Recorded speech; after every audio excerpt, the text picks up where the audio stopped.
चलो ये रे भाई समूह में આપણે નીચે જેમ ભારે તત્વોમાં કઈ કક્ષક આવે સમૂહમાં આપણે જેમ નીચે જેમ ભારે તત્વોમાં D ને F કક્ષક આવે D ને F ની શિલ્ડિંગ અસર નબળી હોય એના લીધે શિલ્ડિંગ અસર ઘટે એટલે કેન્દ્રનું બહારના ઇલેક્ટ્રોન પર આકર્ષણ વધે કેન્દ્રનું બહારના ઇલેક્ટ્રોન પર આકર્ષણ વધે તો ત્રિજ્યા વધે પણ એટલી ના વધે ત્રિજ્યામાં વધારો ઓછો થાય ત્રિજ્યામાં વધારો ઓછો થાય અરે દિશા ને મેથ્સ બાયોલોજી બાજુ બાજુ બેસાડ બીજું સમજો કેન્દ્રનું ભાઈ આ શિલ્ડિંગ અસર ઘટી એટલે કેન્દ્રનું બહાર આકર્ષણ વધે તો કેન્દ્રનું બહાર આકર્ષણ છે ને S ઉપર વધુ વધે એક જ કક્ષા હોય તો S અને P માં S ઉપર વધુ વધે એટલે આ બે ઇલેક્ટ્રોન કેન્દ્રથી આકર્ષાઈ જાય તો એ બંધમાં ભાગ લેવા ઓછા જાય આ યુગ્મ નિષ્ક્રિય બને બરાબર આ યુગ્મ કેવું બને નિષ્ક્રિય જેને નિષ્ક્રિય યુગ્મ અસર કહેવાય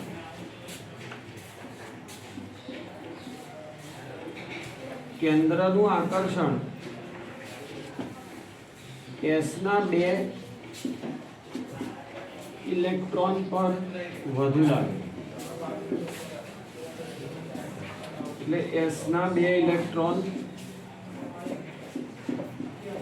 નિષ્ક્રિય બને જેને નિષ્ક્રિય યુગ્મ અસર કહેવાય મને એને શું કહેવાય નિષ્ક્રિય યુગ્મ અસર આની ઇમ્પેક્ટ બહુ છે પણ આ બધું 11th નું છે ને તો એમણે આવું ડિટેલમાં લખ્યું નહીં ચોપડીમાં જ્યાં જ્યાં જરૂર પડે ત્યાં કહી દીધું કે આના લીધે છે ફરીથી બોલ સમૂહમાં આપણે જેમ નીચે જેમ કઈ કક્ષકો આવશે એની શિલ્ડિંગ અસર કેવી લાગશે નબળી તો કેન્દ્રનું બહાર આકર્ષણ વધશે તો ત્રિજ્યા એટલી નહીં વધે ઓછી વધશે ભારે તત્વોમાં બીજું કેન્દ્રનું આકર્ષણ તો લાભ વધારે કોને મળશે S ના બે ઇલેક્ટ્રોન તો S ના બે ઇલેક્ટ્રોન કેવા બનશે તો એને નિષ્ક્રિય યુગ્મમાં અસર હવે આપણે આ ગુણધર્મ આપણે આવર્તી ગુણ જોઈ રહ્યા છે એમાં પહેલો ગુણ છે પરમાણુ ત્રિજ્યા પહેલો ગુણ છે પરમાણુ ત્રિજ્યા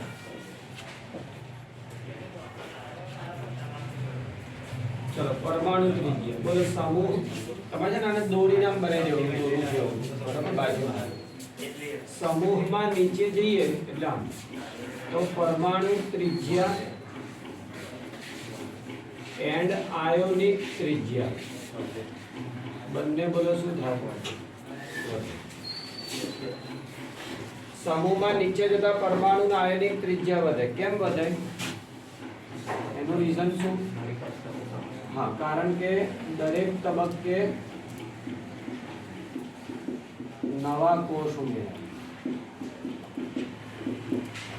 दरेक तबक्के नवा कोष उमेरा એટલે પરમાણુ ત્રિજ્યા અને આયોનિક ત્રિજ્યા વધે ખબર પડે પણ ભારે તત્વોમાં ત્રિજ્યા ઓછી વધે ભારે તત્વોમાં त्रिज्या ओછી વધે કેમ ભારે તત્વોમાં ઓછી વધે કારણ કે D ને F ની નબળી શિલ્ડિંગ હશે કારણ કે D અને F ની નિર્બળ શિલ્ડિંગ ખ્યાલ ત્રિજ્યામાં બે મુદ્દા છે હવે છે આયનીકરણ એન્થાલ્પી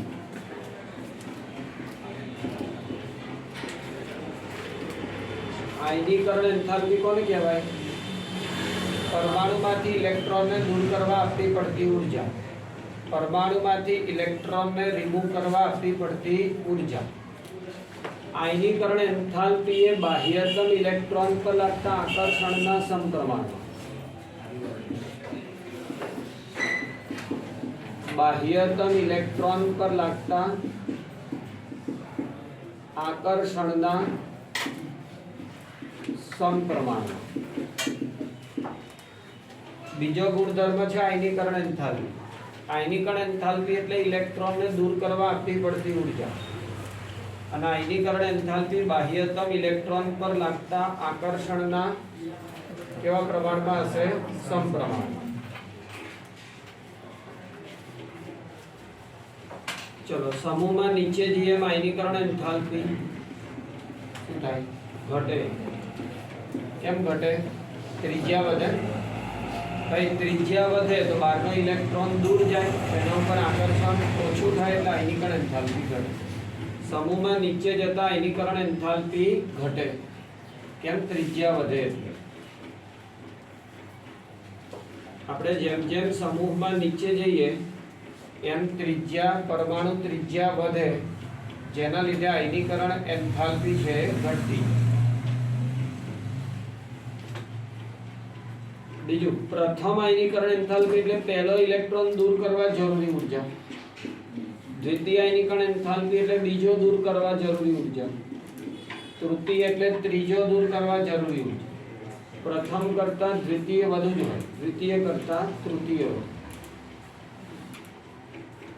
પછી આપણે 11th માં જોઈશું, આપણે આવર્તમાં ડાબીથી જમણી જઈએ તેમ, તો આવર્તમાં જઈએ ને ત્રિજ્યા ઘટે એટલે આયનીકરણ એન્થાલ્પી વધે. બધા તેમ ત્રિજ્યાના વિરોધી હોય. બોલો, આમ જેમ ત્રિજ્યા તો આયનીકરણ એન્થાલ્પી વધે. તો સમૂહ 14 અને 15 તો કોની વધુ હોય? 15. પણ આની વધારે વધુ હોય, જેનું કારણ એની અર્ધપૂર્ણ પેટાકોષ રચના. બોલો, આનું કારણ શું? એની અર્ધપૂર્ણ પેટાકોષ રચના છે. સિન્સ આમાં અર્ધપૂર્ણ પેટાકોષ રચના એટલે આ વધુ સ્થાયી, એટલે આમાંથી કાઢવો મુશ્કેલ, એટલે આપ્યું નહીં. બાકી આની સમૂહ 16 થી વધુ આપવા જતો 15 થી 16, પણ એ નહીં આપ્યું. ત્રીજું, વિદ્યુત રૂપતા. ત્રીજો ગુણ કયો આપ્યો છે?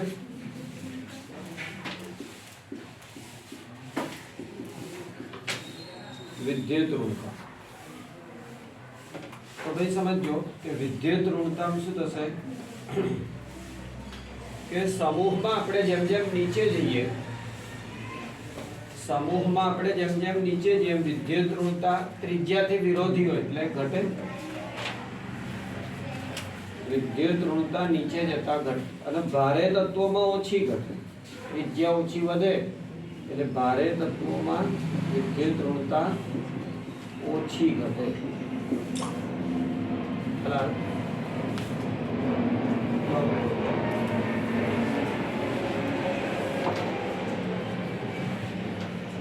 એના પછી ભૌતિક ગુણ છે. ક્યાં સુધી ચલાવ્યું છે?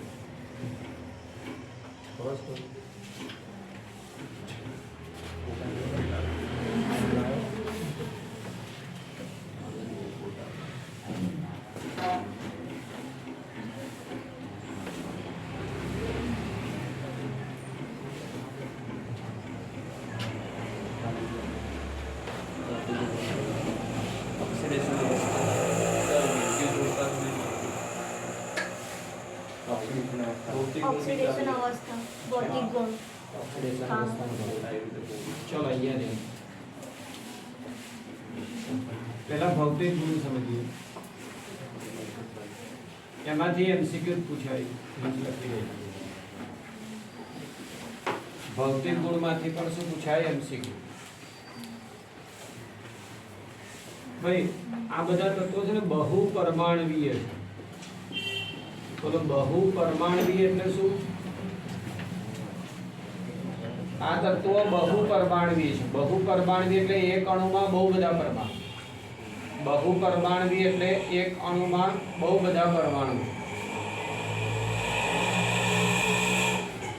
એમાં નાઇટ્રોજન દ્વિપરમાણવીય છે, બાકીના તો વધુ પરમાણવીય છે, P4. આ ડાયએટોમિક છે, બાકી તો ટેટ્રાએટોમિક પણ હોય. નાઇટ્રોજન વાયુ છે, બાકીના ઘન છે. નાઇટ્રોજન વાયુ છે, બાકીના ઘન છે. આપણે નીચે જઈએ બોલો ધાત્વીય ગુણમાં શું ફેર પડે? ધાતુપણું. પેલામાં શું કીધું હતું આપણે? પિંક છે શું છે? અધાતુ. અને નીચેવાળા ધાતુ, એટલે ધાત્વિય ગુણ નીચે જતા વધે. એટલે આમાં આ બે અધાતુ છે, આ અર્ધ ધાતુ છે અને બિસ્મથ ધાતુ. બરાબર. નીચે જતા અધાત્વીય ગુણ ઓછો થતો જાય. ઉત્કલન બિંદુ અને ગલન બિંદુ. તો સમૂહમાં આપણે નીચે જઈશું એમ ઉત્કલન બિંદુ શું થાય? વધતા જ, કેમ કે પેલો અણુભાર વધે ને એટલે. અને ગલન બિંદુ આર્સેનિક સુધી વધે પછી ઘટે. અપવાદ છે. પછી તત્વને બહુરૂપો મળે. તો આમાં નાઇટ્રોજન સિવાય બધા તત્વને અપરૂપો મળે. નાઇટ્રોજન સિવાય બધા તત્વોને અપર રૂપો મળે. નાઇટ્રોજન સિવાયના બધા તત્વો છે જેને અપર રૂપ અથવા તો શું મળે? બહુરૂપ મળે. ચલો ફરીથી, આ બહુપરમાણવીય તત્વ ડાયએટોમિક, દ્વિપરમાણવીય ટેટ્રા એટોમિક. આ વાયુ છે બાકીના ઘન.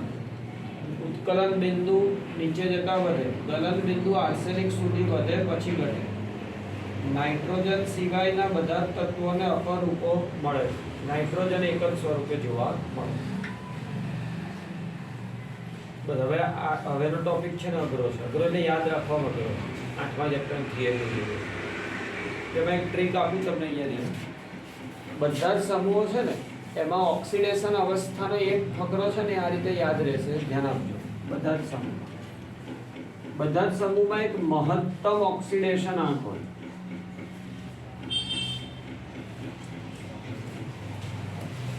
બધા જ સમૂહોમાં બોલો એક શું હોય? મહત્તમ ઓક્સિડેશન આંક. આ મહત્તમ ઓક્સિડેશન આંકની ટ્રીક છે. સમૂહનો નંબર -10 કરવાનો. બોલો 13મા સમૂહમાં મહત્તમ ઓક્સિડેશન આંક +3, 15મા સમૂહમાં. પછી એક અન્ય ઓક્સિડેશન આંક હોય. એક અન્ય ઓક્સિડેશન આંક એ મહત્તમ -2 હોય. બોલો સમૂહ 16 નો મહત્તમ 4 મહત્તમ +6 તો બીજો +4. ચલાયો. આની સ્થિરતા નીચે જતા ઘટે અને આની સ્થિરતા નીચે જતા વધે. ખ્યાલ આવે? એક મહત્તમ ઓક્સિડેશન આંક હોય જે સમૂહનો નંબર -10 અને એની સ્થિરતા નીચે જતા ઘટે. એક અન્ય ઓક્સિડેશન આંક હોય મહત્તમ -2 અને એની સ્થિરતા નીચે જતા વધે. ખ્યાલ આવે બધાને? એક ઋણ ઓક્સિડેશન આંક પણ હોય, 15 થી ઓનવર્ડ્સમાં હોય. સમૂહ 15 થી 17 માં ઋણ ઓક્સિડેશન આંક પણ હોય. ઋણ ઓક્સિડેશન આંક કેટલો હોય ખબર? સંયોજકતા કક્ષાના ઇલેક્ટ્રોન -8. નેગેટિવ ચિહ્ન સીધું આવશે. સમૂહ 15 માં સંયોજકતા ઇલેક્ટ્રોન કેટલા છે? સંયોજકતા એટલે બહારની કક્ષાના 2s2p2 કેટલા છે? સંયોજકતા એટલે આ બધા ગણવા. તો કેટલા થયા? 5. તો 5 -8 અને આની સ્થિરતા ભાઈ આ માઈનસ થીટા તો 3 મેળવ્યા. તો નીચે જતા ધાતુપણું ઘટે છે કે વધે છે? તો ભાઈ મેળવવાની વૃત્તિ ઓછી થાય એટલે આની સ્થિરતા નીચે જતા ઘટે. આ પેલો જ વધે, બાકી બે ઘટે. આખી કથા સમૂહ 16 માં આવે તો આપણને આવડી જાય. બોલો સમૂહ 16 માં માઈનસ ઓક્સિડેશન અવસ્થા શું હશે? -2 એની સ્થિરતા નીચે જતા વધે કેમ કે સ્થિરતા નીચે જતા ઘટે કેમ કે ધાતુપણું વધે. મહત્તમ 6 સ્થિરતા નીચે જતા ઘટે. બીજી 4 સ્થિરતા નીચે જતા હવે એવું કેમ થાય? કેમ કે આપણે ના કીધું નીચે જતા ડી ને એફ આવે, એની શિલ્ડિંગ અસર નબળી થાય તો કેન્દ્રનું બહાર આકર્ષણ વધે, તો આ એસ ના 2 ઇલેક્ટ્રોન પર આકર્ષણ વધુ વધે તો એ નિષ્ક્રિય બની જાય. હવે બંધમાં ભાગ લેવા જવા ના પાડ દે તો હવે કેટલા ઇલેક્ટ્રોન ભાગ લેવા જાય? તો ભાઈ +3 જ આપે ને, અને આમાં તો 5 એ 5 જશે એટલે +5. ખબર પડી રીઝન? બધા ઉપરથી જાય ખબર પડે. ચાલો તો સમૂહ 15 માટે આપણે કથા લખીએ. ફોટો લેવલ આમાં તમે કંઈ લખ્યું નહીં, આવું લખો તો માઇનસમાં માર્ક્સ આપે. આ કામનું છે, આ એ પાને જ લખી દેજો.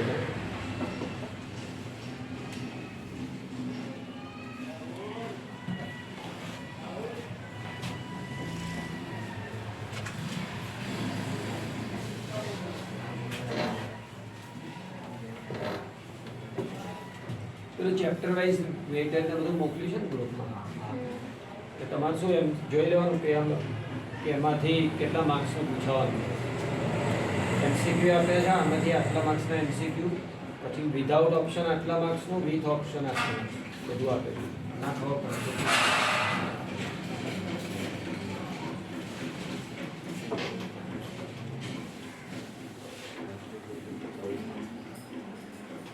ઓક્સિડેશન આંક સમજો, ધ્યાન આપજો. બોલો આ સમૂહના તત્વો એક તો -3 આવે. -3 ની સ્થિરતા નીચે જતા ઘટે કેમ કે ધાતુપણું વધે. મહત્તમ +5 આપે, એની સ્થિરતા નીચે જતા ઘટે. અને બીજું આપે +3, એની સ્થિરતા નીચે જતા. આ બેનું રીઝન નિષ્ક્રિય યુગ્મ અસર એવું લખ્યું. આ બંનેનું કારણ શું? નિષ્ક્રિય યુગ્મ અસર. તો હવે આ બધું યાદ રાખવાનું આવે. નાઇટ્રોજન છે ને એ ઓક્સિજન સાથે કઈ ઓક્સિડેશન અવસ્થા આપે? તો નાઇટ્રોજન છે એ ઓક્સિજન સાથે 1 2 4 5 આપે. એટલે આપણે યાદ શું રાખવાનું? 1 2 का 4 5. ચાલો, નાઇટ્રોજન ઓક્સિજન સાથે 5 તો આપે પણ 1 2 4 પણ આપે. પણ નાઇટ્રોજન એ હેલોજન સાથે +5 ન આપે. કેમ? કેમ કે 5 બંધ ક્યાંથી બનાવે? જોડે કક્ષકો 4 જ છે. આગળ એક 2s હોય, આ 2s 2p. કેટલી કક્ષક છે? બીજી કક્ષામાં ડી તો હોય નહીં, ખાલી પણ ના હોય. આ ફોસ્ફરસ ઈચ્છે તો વધુ બંધ બનાવી શકે કેમ કે એમાં આગળ ખાલી ડી તો હોય. આમાં બારની કક્ષા ત્રીજી છે. ત્રીજીમાં કોણ કોણ હોય? 3s 3p અને 3d. ફોસ્ફરસનું દોરું જો, આ 3s, આ 3p અને આ 3d. કેટલી કક્ષકો થઈ? 9 થઈ ને. એટલે એ વધુ બંધ બનાવી શકે. આની વધુ બંધ બનાવવાની ઈચ્છા હોય તો એ બને નહીં. કેમ ના બને? કેમ કે કક્ષક જ નહીં, બંધ ક્યાંથી બનાવે?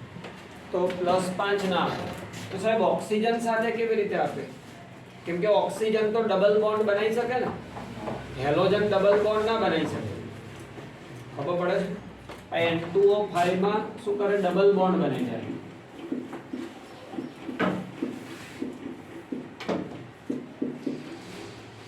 જો નાઇટ્રોજન કે મેં તો 3 જ બંધ બનાવ્યા, ખ્યાલ આવ્યો?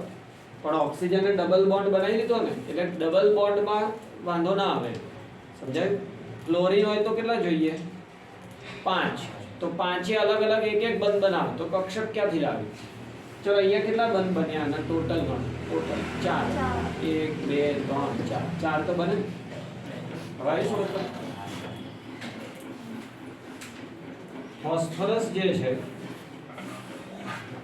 ફોસ્ફરસ છે એના ઓક્સો એસિડમાં +1 ને +4 પણ આપે. ફોસ્ફરસ એના ઓક્સો એસિડમાં +1 અને +4 પણ આપે. પણ આ બધાની ઇન્ટરમીડિયેટ, જો મેક્સિમમ સ્થાયી છે +5 બરાબર, પણ ઇન્ટરમીડિયેટ છે ઉપરવાળામાં +5 સ્થાયી હોય, ઉપરવાળામાં +5 સ્થાયી હોય, નીચે જેમ ઘટે સ્થિરતા. પણ મધ્યમ ઓક્સિડેશન અવસ્થા હોય તો એ વિષમીકરણ પામે. નાઇટ્રોજનની +3 અવસ્થાનો ઓક્સો એસિડ નાઇટ્રોજનની +3 અવસ્થાનો ઓક્સો એસિડ વિષમીકરણ પામે. કેવી રીતે?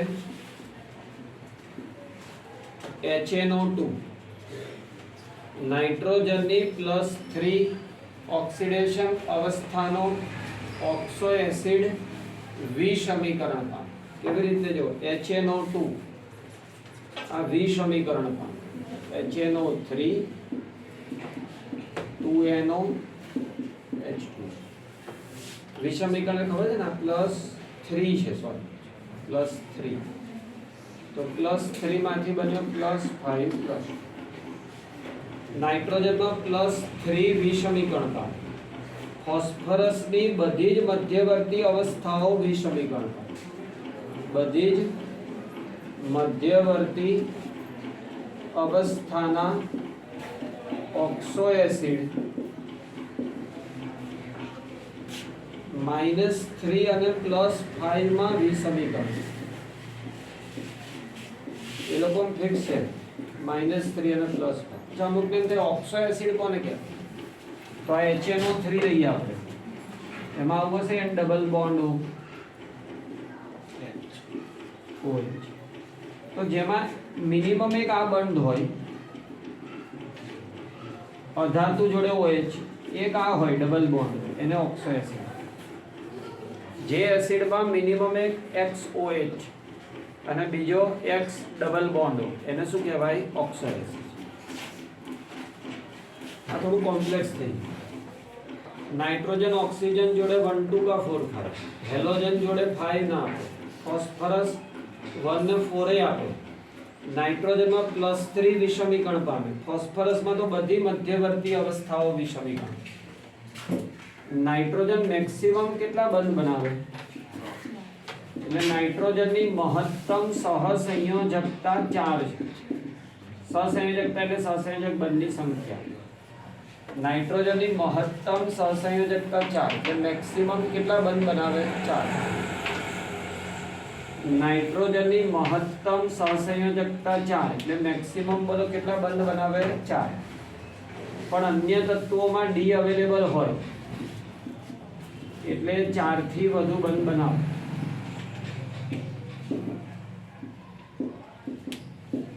જેમ કે PF6 મળે.